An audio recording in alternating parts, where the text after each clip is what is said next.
इस लूट पर अब लगाम लगेगी, सख्ती से लगाम लगेगी। और उसी लगाम के क्रम में आज हम सब आपके बीच यहां पर आए हैं। बहनों और भाइयों, आपने अच्छा विधायक दिया, पैरवी हुई। आपने अच्छा सांसद दिया, कार्य आगे बढ़ा।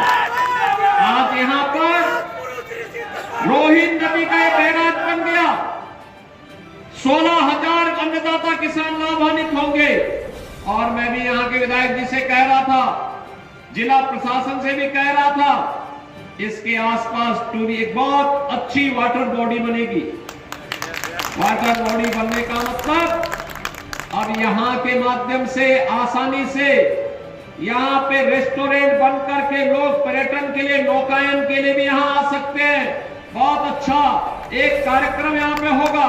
अनावश्यक बाढ़ से बचाव भी होगी, रेस्टोरेंट बनेंगे, नए रोजगार के सृजन हो सकते हैं, नौकायन का आनंद लिया जा सकता है। कोई घर में अतिथि आया, उसको घुमाने के लिए लेकर के आओ बॉर्डर क्षेत्र के इस पूरे क्षेत्र में। और नहीं तो हर बार होता था किसान तबाह होता था बरसात में। और जब उसको पानी की आवश्यकता होती थी तब पानी नहीं मिलता था। अब बरसात में बाढ़ से बचाव होगी और जब पानी की आवश्यकता होगी तब रोहिन बैराज आपको यहां पर जल उपलब्ध करवाने का काम करेगा। मुझे याद है इसी महाराजगंज में महानाला के कारण सैकड़ों हेक्टेयर लैंड जलमग्न होती थी, गांव के गांव डूब जाते थे।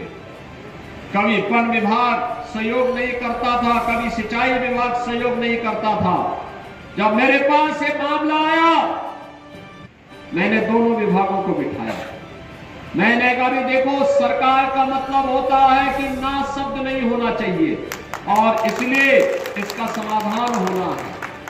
और आज उसका समाधान हो गया। अब सारे गांव जल प्लावन से बच गए थे, वहां पर कोई समस्या नहीं।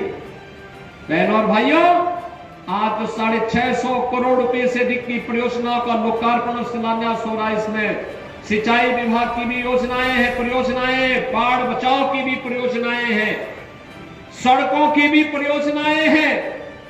याद करिए, महाराजगंज जनपद के अंदर 2017 के पहले कोई 4 लेन नहीं था। कोई 4 लेन महाराजगंज जिले में नहीं था। इस सीमावर्ती जनपद 4 लेन नहीं। अब तो 4 लेन की बाढ़ सी आ गई।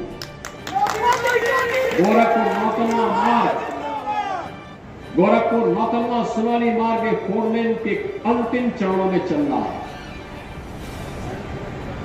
फरेंदा से महाराजगंज का मार्ग ये 4 लेन की दिशा में आगे बढ़ रहा है।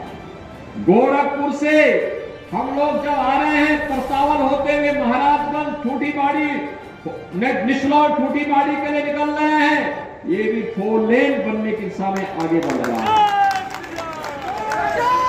हर मार्ग, गांव का मार्ग जो पहले 3 मीटर भी नहीं होता था, हमने कहा 3 से काम नहीं चलेगा, विकास आगे बढ़ाना है तो इसको 7 मीटर कर दो, कम से कम 7 मीटर करना चाहिए। 7 मीटर के मार्ग को 10 मीटर के किए जा रहे हैं। बहनों और भाइयों, विकास का कोई विकल्प नहीं, और उसी विकास के विकल्प को आपको उपलब्ध करवाने के लिए, आपके जीवन को मंगलमय बनाने के लिए हम सब आगे बढ़े हैं। सिंचाई विभाग ने पिछले 8 वर्ष में अनेक कार्य किए। अर्जुन सहायक परियोजना ये बुंदेलखंड के अंदर बनी। मुझे याद है, जब तक सिंचाई की परियोजना नहीं थी, वहां के खेत का सालाना, अगर किसी को खेत किराए पे देना होता था, 5,000 रुपया नहीं मिलता था। और आज उसी महोबा में 50,000 रुपया उस खेत का मिलता है, सालाना 50,000 रुपया। याद करिए, किसान को 50,000 की कमाई अगर हो जाए एक खेत में, बहनों और भाइयों, उसकी इनकम तो बढ़ेगी। अर्जुन सहायक परियोजना प्रधानमंत्री कृषि सिंचाई योजना के अंतर्गत पूर्ण हुई। हजारों हेक्टेयर लैंड को सिंचाई की सुविधा प्राप्त हुई। बाण सागर की परियोजना, ये बिंदु क्षेत्र में 2.5 लाख हेक्टेयर भूमि को सिंचाई की सुविधा दी है। ऐसे ही सरयू नहर राष्ट्रीय परियोजना